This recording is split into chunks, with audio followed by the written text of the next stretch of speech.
Bonjour chers amis du Petit Ballon, bonjour Jean-Michel. Bonjour à tous, bonjour Alors, Mathieu. On est ici pour déguster un vin, pour une fois. Ah ben ça va nous changer un peu. Eh bien d'habitude c'est des sardines, mais Voilà. Alors là en plus c'est pas n'importe quel vin, c'est le pays qui parle là. c'est chez vous ça, non? C'est dans le Gers. Gers. Pays du rugby, non? Pays du rugby, donc les vins sont costauds, mais ils ont une bonne finesse. On est au pays de la Gascogne, donc on utilise la rapière pour la force, mais on a aussi du charme. Et là effectivement on est dans la cave de Plémont. Charmez-nous alors. C'est un Saint-Mont, appellation Saint-Mont, nouvelle appellation d'origine contrôlée depuis 2011. Et on est au fin fond du Gers, pas très loin de Madiran. Donc on va retrouver un style Madiran, mais quelque chose d'un peu plus velouté. D'accord, donc des vins quand même qui ont bien du corps, qui ont un bon esprit. Non, il ne faut pas faire peur, c'est plutôt charmeur. D'accord. D'ailleurs, Comme vous, on Jean-Michel. va le goûter. C'est ça, vous venez de ce pays, c'est ça? Oui. Bonjour à Hoche d'ailleurs. Hein. Oh, si vous l'entendez. Jean-Michel est là.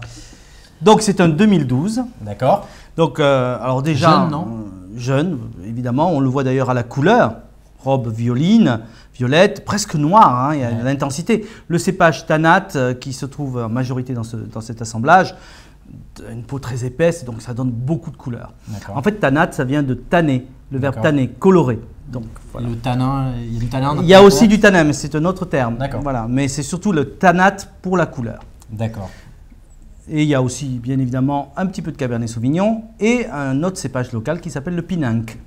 Et ben, on est vraiment. Voilà, donc très belle couleur, effectivement, tu as raison, ça inspire quand même une certaine puissance. D'accord. Au nez,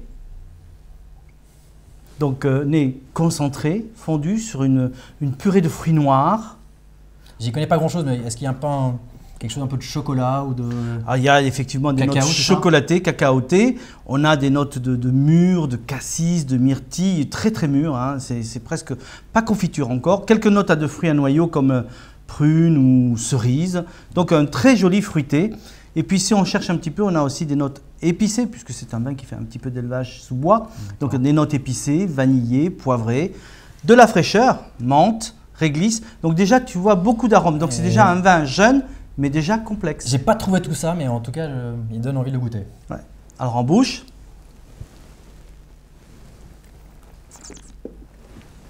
Voilà, velours, fondu, c'est vraiment harmonieux. C'est rond. Puis après, derrière, tu as le petit coup de rapière, hein, donc le côté poivré, réglissé, qui donne du relief en finale.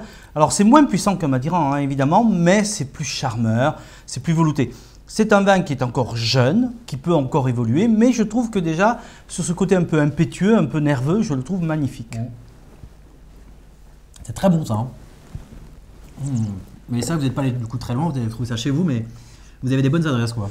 Oui, non, mais c'est vrai que dans le sud-ouest, il y a cette particularité de trouver des cépages un petit peu uniques, un petit peu qui sortent des sentiers battus, mais qui donnent beaucoup plus de caractère à certains vins. Et donc voilà un vin de caractère, mais qui a beaucoup de charme également. Et du coup, ça c'est quoi? C'est avec des plats locaux?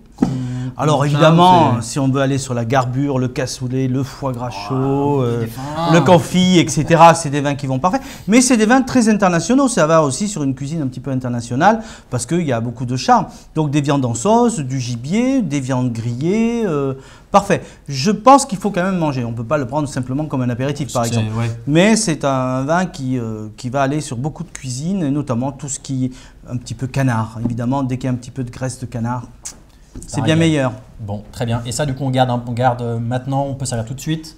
On peut le servir tout de suite à condition de le passer en carafe 2 heures avant. Il ne faut pas hésiter. Même moi, des fois, j'ouvre la bouteille le matin pour le soir et je mets en carafe 1 heure, 1 heure et demie avant. Ça ne peut lui faire que du bien.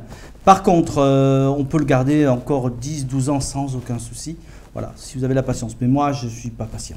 Et un service 16 degrés, température 16-17 quand un vin est un petit peu pas jeune. Pas trop chaud, ça c'est hyper important. Voilà, jamais dépasser 18 de toute façon, mais quand un vin est un peu jeune, j'aime bien cette température de 15-16.